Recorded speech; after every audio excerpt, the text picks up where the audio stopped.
Hello everyone, and welcome to the Why Does My Horse podcast series. In this series, we use science to answer some of the common questions you might have about your horse child. If you want to get to know your horse better, then this is the place for you. Let's get into it. There are some sounds that are like music to a horse owner's ears. The soft munching of hay, the snorts of contentment as they stand and snooze, the farts of peace as they relax after a long day. Wait, farts of peace? Okay, that might be a bit too poetic. Sometimes it sounds more like the mating call of a lonely moose than a peaceful horse unwinding for the night.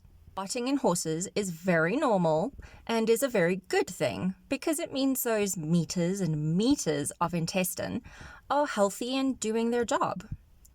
We know that horses live off roughage, which they chew once and then send on a one-way trip through their gut. They can't burp or vomit, so any poor dietary choices have to fight it out in their gut till they reach the other side. It's a pretty long trip, and the fermentation of some foods can cause some serious gas as they go along. In a healthy horse, you can hear their stomach bubble away like a decent witch's brew, sometimes from a few feet away.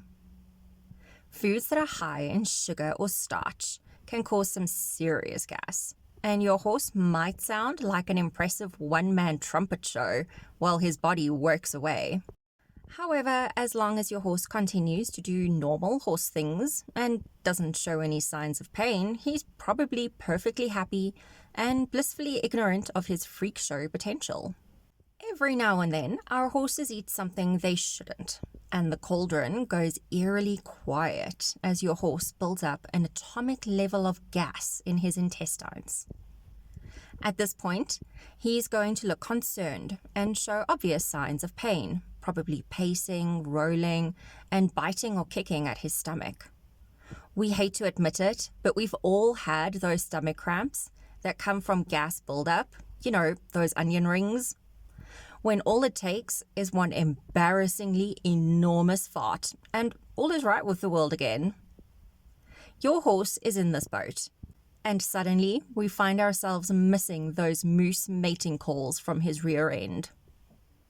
The origins of colic can be tough to determine, and gas colic is no exception. He may need to fart, or his guts may have twisted themselves around and be turning necrotic as you speak. The Russian roulette game of colic in horses is really crappy that way. If you get a vet out, their first port of call will probably be to administer pain relief, while getting you to walk your horse around to get those bowels moving again like they should. Often the pain relief will relax the horse enough to allow those intestines to do their job, and the walking will move everything along. Your horse's bubbling brew noises will return, he'll poop, everyone will pop champagne and smile gleefully as the moose mating calls come back online. Farting in horses is one of the awkward but weirdly non-offensive things we accept about our horse children. From the extra turbo boost over a jump, or the orchestra in the barn as everyone relaxes at night, we secretly have to admit that we'd rather have them than miss them, even if it makes our non-horsey friends turn a slight shade of green. That's it for today's episode. I hope you enjoyed it and learned something new about our incredible equine friends. I feel like it's compulsory to add that it would be great if you could like, share, comment, and subscribe. We're also available on Apple Podcast as well as Podcast for Spotify.